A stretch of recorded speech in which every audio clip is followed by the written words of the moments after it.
Four young musicians from Liverpool walk into Decca Records in London for an audition. They've been playing together for years in tiny clubs and bars in Liverpool and Hamburg, Germany. They've built a local following, but they're unknown outside of their hometown.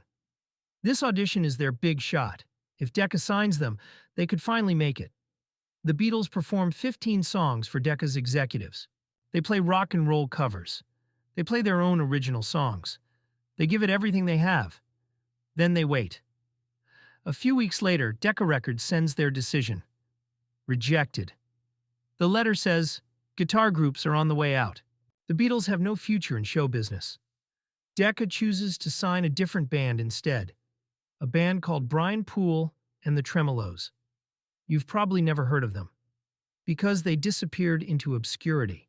Meanwhile, the Beatles will go on to become the best-selling music group of all time. They'll sell over 600 million records worldwide. They'll change music forever. They'll define an entire generation. And Decca Records will spend the rest of their existence being known for one thing: making the worst decision in music history. This is the story of how four rejected kids from Liverpool became the biggest band in the world. Let's rewind to 1957. John Lennon was a teenager in Liverpool, England. He'd formed a small band called the Quarrymen. They played at local church events and school dances. On July 6, 1957, John met a 15-year-old kid named Paul McCartney at a church fair. Paul watched John's band play. Then afterward, Paul picked up a guitar and played a song. John was impressed. Paul knew how to tune a guitar, which John didn't. Paul could play and sing at the same time, which John struggled with. John invited Paul to join the band. A year later, Paul introduced John to his friend George Harrison, a 14-year-old guitar prodigy. George was shy and young, but he could play incredibly well. John let him join the band. The three of them became the core of what would eventually become the Beatles. In 1960, they added a drummer named Pete Best and changed their name to the Beatles. They started playing clubs in Liverpool, but they couldn't get noticed. So they went to Hamburg, Germany, where club owners were hiring British rock bands to play for German audiences. In Hamburg, the Beatles played 8-hour sets, sometimes multiple sets a day, in dingy clubs filled with drunks and sailors. It was brutal, but it made them great. They played so much that they became incredibly tight as a band. They learned hundreds of songs. They developed stage presence. By 1961, the Beatles had returned to Liverpool and were starting to build a real following. They played at a club called The Cavern, and crowds packed in to see them. A local record store owner named Brian Epstein saw them perform and was blown away. He became their manager. Brian's goal was to get the Beatles a record deal. He sent demo tapes to every major record label in London. EMI, Pi, Philips, Columbia, all of them said no. Finally, Decca Records agreed to give them an audition. On January 1st, 1962, the Beatles traveled from Liverpool to London in a van during a snowstorm. They were exhausted by the time they arrived. The next morning, they auditioned for Decca Records executive Dick Rowe. They performed 15 songs, including rock and roll covers and some original tracks. Then they went home and waited. Weeks later, Brian Epstein received the rejection letter.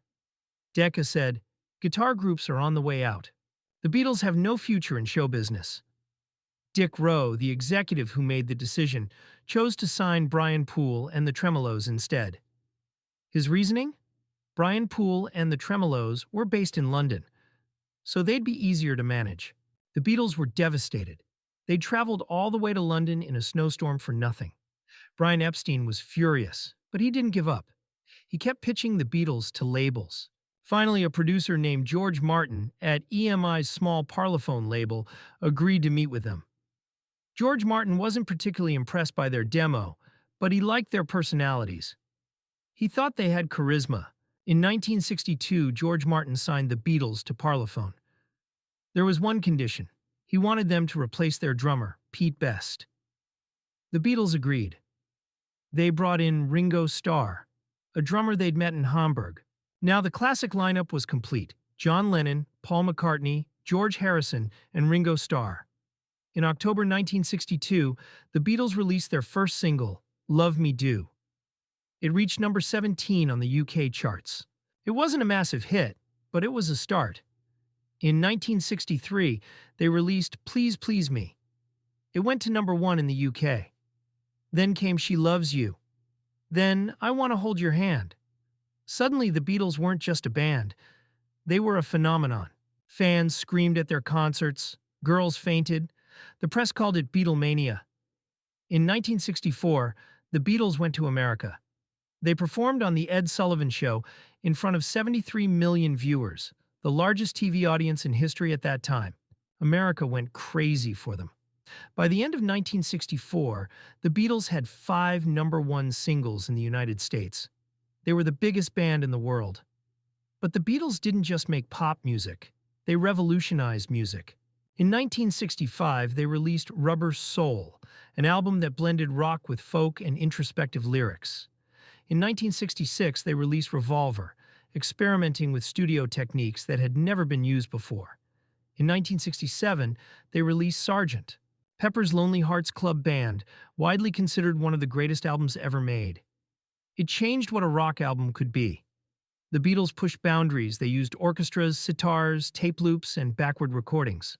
They wrote about love, war, drugs, philosophy, and everything in between. They stopped touring in 1966 and focused entirely on making groundbreaking albums in the studio. By 1970, the Beatles had broken up. Internal tensions, creative differences, and business disputes tore them apart, but their legacy was already secure. The Beatles sold over 600 million records worldwide, making them the best-selling music group of all time. They had 20 #1 hits in the United States. They won 7 Grammy Awards and an Academy Award. They influenced every musician who came after them. And Decca Records, the label that rejected them? Dick Rowe, the executive who said guitar groups were on the way out, became known as the man who turned down the Beatles. It's considered the biggest mistake in music industry history. Ironically, Decca later signed the Rolling Stones, largely because Dick Rowe was desperate to avoid making the same mistake twice. So what happened? Decca Records was stuck in the past. They thought rock and roll was a fad. They didn't see that guitar-driven music was about to explode. Their arrogance cost them the biggest band in history.